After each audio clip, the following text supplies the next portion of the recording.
harian, entah nanti ulangannya 1 kali, 2 kali akan ada pemberitahuan ya. Saya usahakan kalau tugas mungkin lebih banyak pada uraian ya. Tapi kalau ulangan harian saya usahakan semuanya itu pilihan ganda. Pilihan ganda nanti saya lebih suka menggunakan Google Drive, di mana anak-anak nanti bisa mengetahui oh nilai saya sekian ya. Kalau yang kemarin-kemarin dulu masih belajar, ada yang nilainya itu bisa saya upload dan ada yang tidak bisa. Terus kalau anak-anak sudah saya berikan tugas, otomatis tugas saya atau kewajiban saya berikutnya adalah mengoreksi ya. Itu kewajibannya Bu Nurul. Nah sekarang kontraknya anak-anak. Yang pertama mengikuti pembelajaran daring dan luring atau luar jaringan sesuai jadwal dengan menggunakan seragam sekolah. Sudah diberitahukan wali kelas kalau misalnya anak-anak mengikuti daring di rumah misalnya, itu nontonnya itu sambil berseragam dengan seragam lengkapnya atau anak-anak pakai baju bebas? Baju bebas. Nah, kalau dari kurikulum itu dianjurkan anak-anak menggunakan seragam lengkap. Meskipun kalau misalnya anak-anak di nonton kan yang terlihat hanya setengah badan ya. Nah, bawahnya pakai rok biasa, yang penting misalnya hari Rabu Kamis pakai alma-mater sama kerudungan kan tidak kelihatan ya.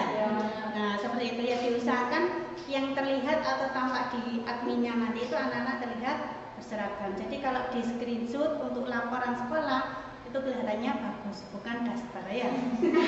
Ya. Nah, apalagi kemarin itu saya lihat yang laki-laki di BDP 1 ada yang rambutnya itu sudah panjang dan warna-warni. Ya. Nah, terus yang kedua mempelajari materi yang sudah saya berikan. Nanti yang saya rencanakan anak-anak supaya tidak terlalu banyak tugas. Yang misalnya minggu ini saya berikan materi di Google Classroom.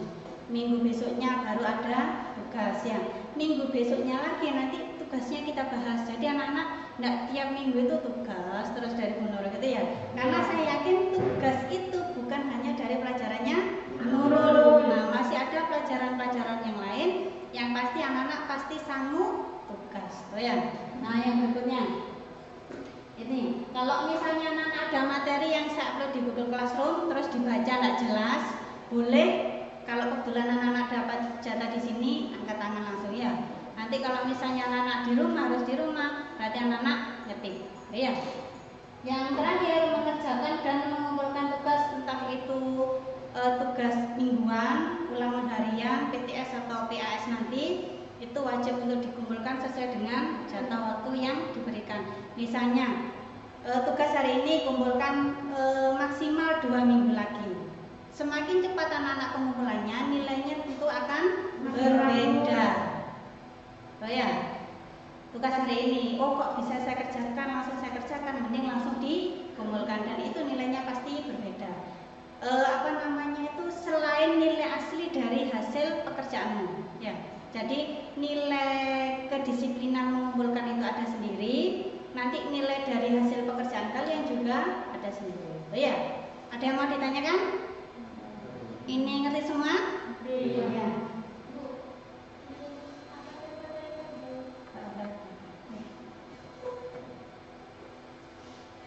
Terus, nah ini materi yang nanti kita pelajari di semester 1 ada 5. Ya, yang pertama menerapkan mesin pembayaran dalam transaksi. Ada gambaran enggak materinya nanti seperti apa?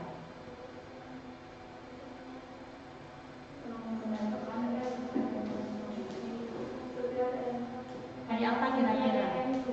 Hah? Mesin pembayaran seperti ATM. Oh, mesin ATM, kartu ATM itu. Iya. Nah, ada gunanya nanti. Ya. Terus yang kedua menerapkan pengoperasian alat hitung. Ini materinya sebagian sudah saya berikan di kelas 11. Ada kan anak masih ingat alat hitung kalkulator, alat hitung satu sampai 3 macam dari kalkulator kan ada ya. Nah, nanti itu ada pengulangan. Menerapkan pengoperasian mesin pembayaran tunai dan non tunai. Ini karena dulu anak-anak sebelum berangkat butuh untuk tahu materi ini. Jadi materi yang harusnya saya sampaikan di kelas 3 akhirnya saya lompatkan disampaikan di kelas 11 gitu ya. Karena anak butuh tahu SOP kasir itu nanti seperti apa, mengoperasikan mesin kasir itu bagaimana, meskipun ternyata pos yang di Alfa itu beda dengan yang di sekolah. Oh ya. Nah, kalau anak-anak mungkin nanti tiap toko yang kalian PSD pasti posnya itu beda lagi. Oh ya. Iya. 1, 2, 3, 4. Nah, yang keempat menerapkan pengoperasian alat bantu verifikasi dalam transaksi. Ini ada yang masih ingat alat bantu verifikasi? Ada yang masih ingat? Ada, saya sampaikan sedikit di kelas 11. Ada hubungannya dengan uang. Ada yang masih ingat? Penny? Nah, nanti ini lebih ke money detector.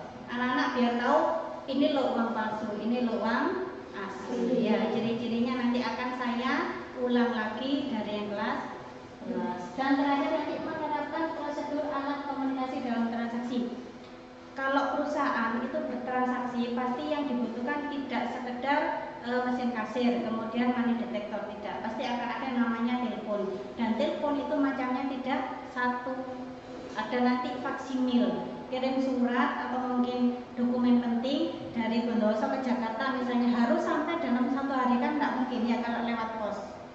Itu bisa lewat faksimil. Nanti ada tata caranya. Mesinnya kebetulan yang jurusan BDP itu belum punya, nanti bisa saya pinjamkan ke jurusan TKP ya.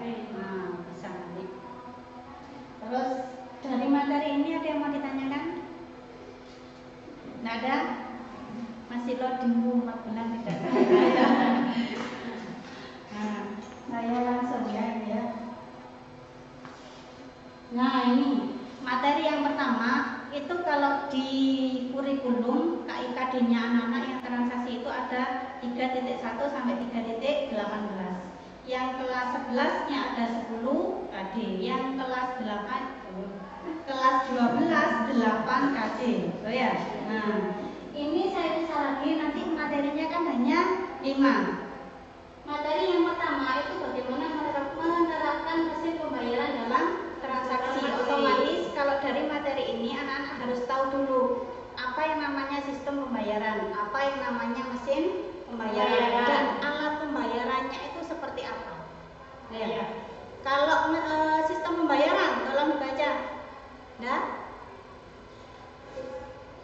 Sistem yang berhubungan dengan perpindahan dana dari satu pihak ke pihak lain dengan melibatkan berbagai komponen. Sistem yang berhubungan dengan perpindahan. Jadi yang namanya sistem pembayaran itu ada yang berpindah. Kalau misalnya anak-anak transaksinya adalah beli, maka yang kalian pindahkan adalah uang kalian dulu, ya. Baru nanti kalian bisa mendapatkan atau produk yang kalian beli itu berpindah ke kalian, ya. Itu perpindahan dari satu pihak ke pihak yang lain. Nah, nanti dari perpindahan alat bayarnya ini ada mesin yang bisa digunakan. Kan yang namanya orang jual beli sekarang tidak harus pakai tunai ya. Bisa pakai apa? Pakai ATM, kartu debit ya. Bukan ATM-nya ya, kartu debitnya. Terus apa lagi? Kredit kan bisa. Nah, atau kalau misalnya Alfamart misalnya ulang tahun kesekian voucher. Nah, itu juga bisa dipakai. Atau yang Alfamart itu kan pasti ada setiap pembelian 200 rupiah itu pasti berubah jadi 1 rupiah. Itu kalau dikumpulkan termasuk alat pembayaran kategori ayo yang apa? Bisa bayar tapi tidak ada uang fisiknya. Nah, itu sebutannya apa?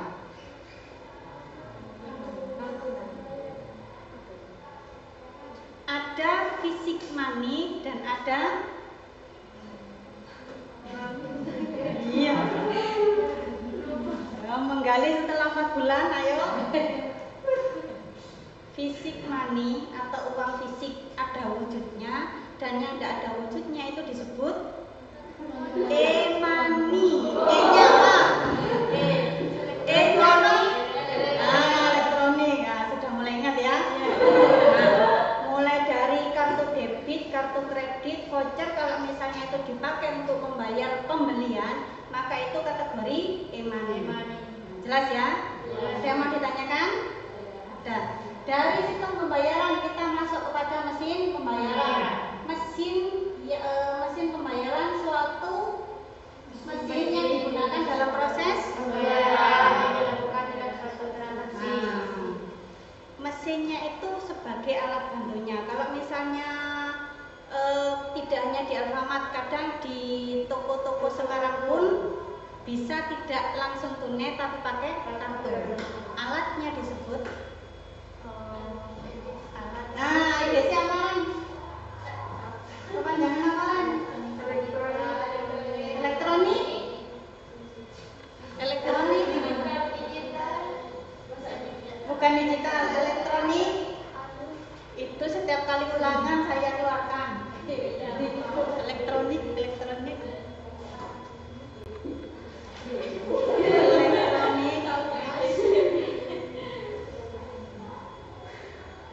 Elektronik data capture. Ingat ya. EDC. Jadi kalau misalnya pelanggan kalian atau customer kalian itu belinya tidak bayar tunai, maka kalian bisa memanfaatkan kalau misalnya si pelanggan punya debit bisa pakai debitnya. Kalau misalnya punya kartu kredit ya kartu kredit. Atau kalau minimarket yang lain itu ada yang menggunakan kartu khusus pelanggan. Itu kalau di Alfamart kan hanya mengumpulkan poin ya. Itu ada di beberapa minimarket. Kartu itu bisa istilahnya itu top up, jadi diisi. Cuma uang yang ada di kartu itu hanya bisa digunakan untuk beli-beli di yang minimarket tersebut, tuh ya. Nah, itu sebagai alat pembayaran. Mesin pembayaran. Nah, ada lagi selain EDC. Ada pos yang kalian sudah tahu. Mulai dari pos itu komponennya apa saja, yang softwarenya, kemudian yang hardwarenya apa saja, masih ingat? Ya. Nah, itu termasuk salah satu mesin pembayaran. Dua materi ini jelas? Ada yang mau ditanyakan? Tidak ada? Atau belum ada? Belum ada ya. Lanjut dari sistem kemudian ke mesin sebagai alat bantu. Kemudian pasti ada namanya alat yang digunakan untuk membayar. Di sini apa artinya alat pembayaran?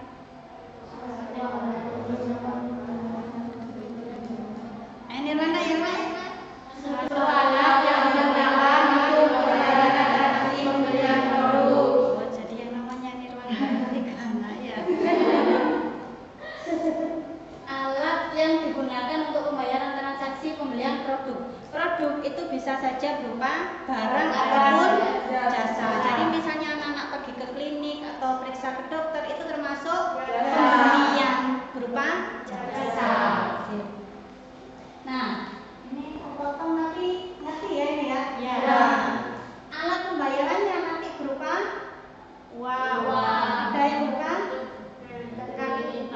kartu ini nanti bisa berupa kartu ATM atau kartu debit, kartu kredit juga bisa. Dan satunya seperti yang saya jelaskan tadi, voucher. Nah, voucher kalau sudah seperti ini ada logonya ini ya hanya bisa digunakan di Alfamart. Nah, hanya digunakan kalau kalian misalnya ke toko mart yang lain itu tidak bisa. Apalagi ke warungnya. Itu tidak bisa. Ada yang mau ditanyakan? Nah, kita fokus ke alat pembayaran. Nah, sejarah sistem pembayaran.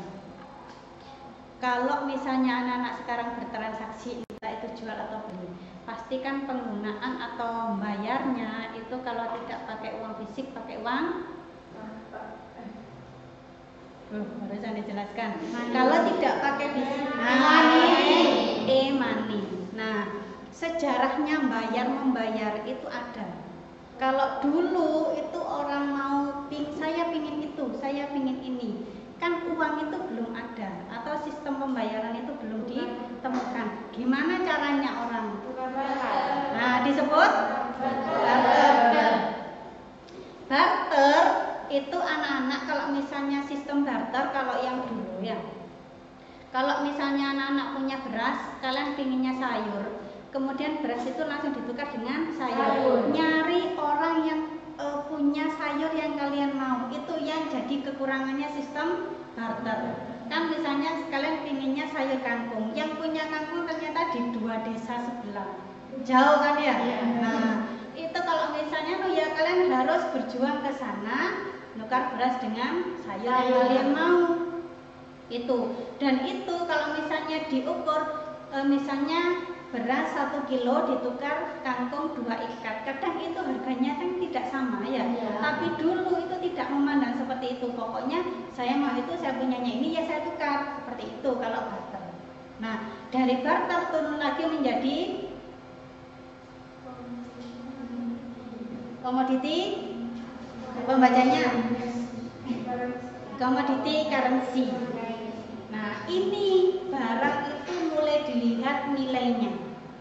Kalau dulu yang dipakai itu jadi hanya menggunakan barang-barang tertentu, dan itu sudah diakui masyarakat secara umum. Dulu yang dipakai pertama tembakau, kemudian beras. Itu yang dipakai. Kalau misalnya di lingkungan lingkungan masyarakat sekitar menganggap bahwa duren itu bisa dijadikan alat tukar karena punya nilai lebih, dan mereka masyarakat sekitar itu sepakat, maka duren bisa dipakai sebagai alat tukar atau komoditi currency.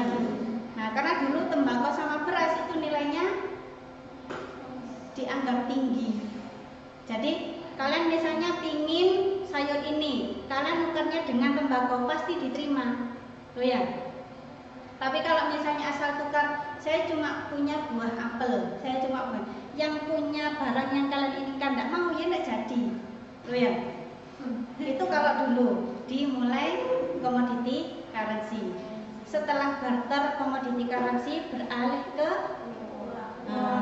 uang. Ini juga tidak bentuknya itu langsung yang koin-koin sama yang kertas. Uang pertama kali digunakan masyarakat zaman dulu untuk transaksi jual beli itu bentuknya apa? Ada yang tahu? Tidak ada yang tahu? Ada yang pernah baca sejarah uang? Belum. Zaman dulu uang yang pertama kali digunakan itu adalah kerang. Kerang, kulitnya kerang. Iya, kulitnya kerang. Dan itu ada yang menggunakan kerang yang apa ya namanya ya, kerang darah apa pokok yang sangat tipis itu cangkangnya, terus agak lebar. Ada yang menggunakan itu. Terus ada yang namanya, saya lupa nama kerangnya, itu semakin besar, semakin mulus, semakin bercorak, maka nilainya itu semakin tinggi. Ya, sama kalau di sini, kalau abu-abu itu 2.000, kalau agak kuning itu 5.000, kan beda warna ya. Kalau kerang itu semakin besar, semakin mulus, semakin bercorak, nilainya juga semakin tinggi. Apalagi nanti kalau warnanya merah, ya. Jadi, itu. Dan uang ini kalau sekarang, zaman sekarang secara ekonomi itu harus diakui pemerintah secara sah. Ada yang menggunakan dolar, menggunakan euro, menggunakan. Ada yang tahu ini apa? Kalau ini kan dolar, ya, rupiah, ya, euro. Ini Inggris uangnya apa?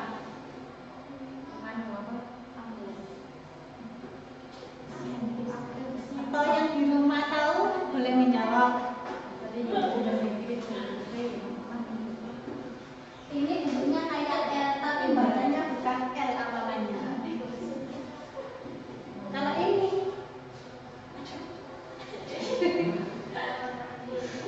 masa nggak tahu, ini sekarang itu sangat terkenal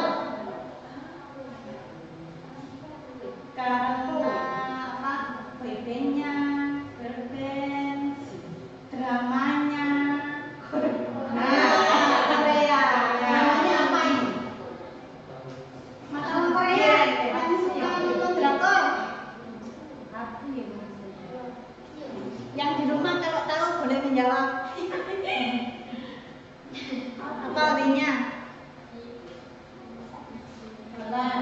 Ini won.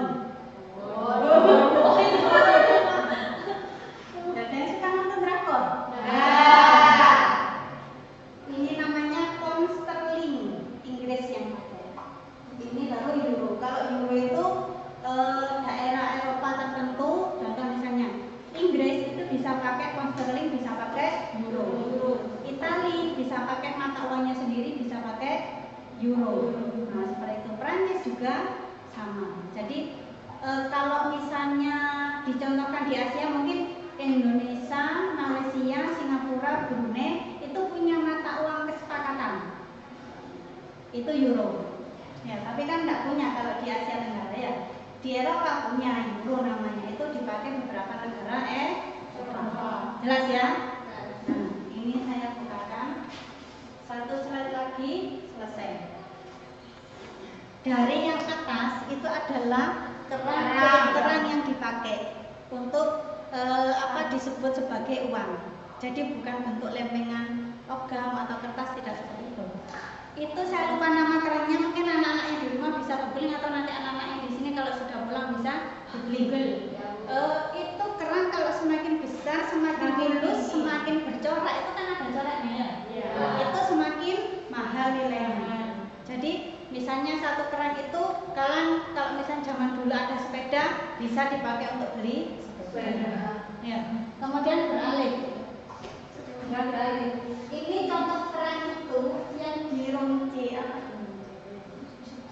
pokoknya itu disusun pakai benang. Nah, itu dijadikan seperti itu dan itu disebut sebagai uang. Orang yang punya seperti ini banyak itu sudah dianggap orang kaya. Kalau sekarang cuma jadi kalung ya, jadi gordennya rumah ya. Kemudian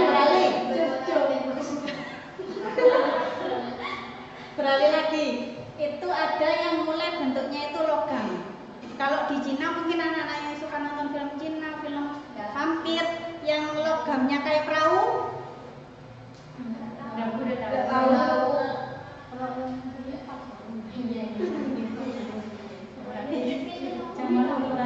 Nah, ada yang seperti ini, mulai dari logam. Setahu saya yang bolong-bolong seperti ini tuh banyak dari Jepang, daerah pokok Asia Timur, mulai Cina, Jepang, Korea itu ada yang warnanya seperti ini. Jadi kenapa itu berlubang? Kalau dulu mungkin masih tidak ada dompet, kanan juga. Ya dilumnya seperti ini lubangnya. Jadi cuma ditali di sabuk. Jadi bawahnya keping gitu ya. Baru kemudian modern sekarang itu sudah beralih ke uang fisik, uang logam, kertas, dan e-money. Bisa jadi nanti beberapa tahun mendatang yang namanya uang fisik ini tidak akan ada ya. Semuanya jadi e-money. Ya. Kalau yang Bu Nur lihat misalnya yang suka drama Korea ya, atau mungkin nonton yang lainnya, bayar itu hanya menyodorkan HP yang di situ ada kode QR-nya. Nah, itu cukup di-scan, bayarnya berapa itu sudah. Jadi dompet itu isinya bukan lagi uang, mungkin uang cuma untuk parkir atau apa, ya isinya lebih banyak kartu. Uang kalau misalnya punya mobil banking atau apa, ya cuma scan kode QR baru selesai bayar, ya.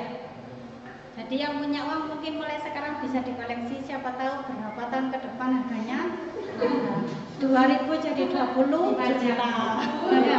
Bahkan siapa tahu. Ada yang mau ditanyakan? Dari materi yang sekilas ini dulu. Ada yang mau ditanyakan? Nanti materi lengkapnya saya upload di Google Classroom.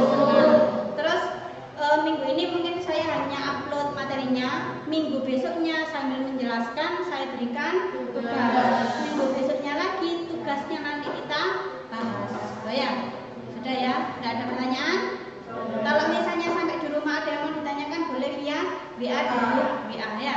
Terima kasih untuk hari ini. Semoga ilmunya barokah. Yang pulang hati-hati. Dan kalau pulang nggak usah mampir-mampir dulu ya. Jaga diri baik-baik. Wassalamualaikum warahmatullahi wabarakatuh. Waalaikumsalam warahmatullahi wabarakatuh. Ini nanti saya upload dia juga ya.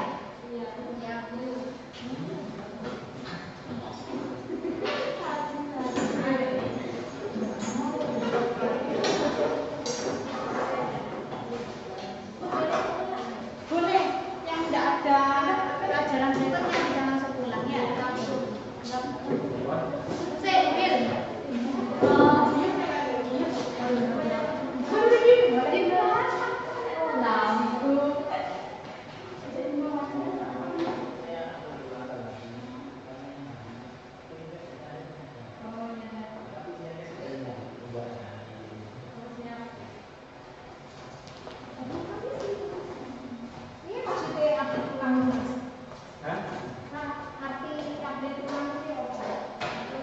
kuliah.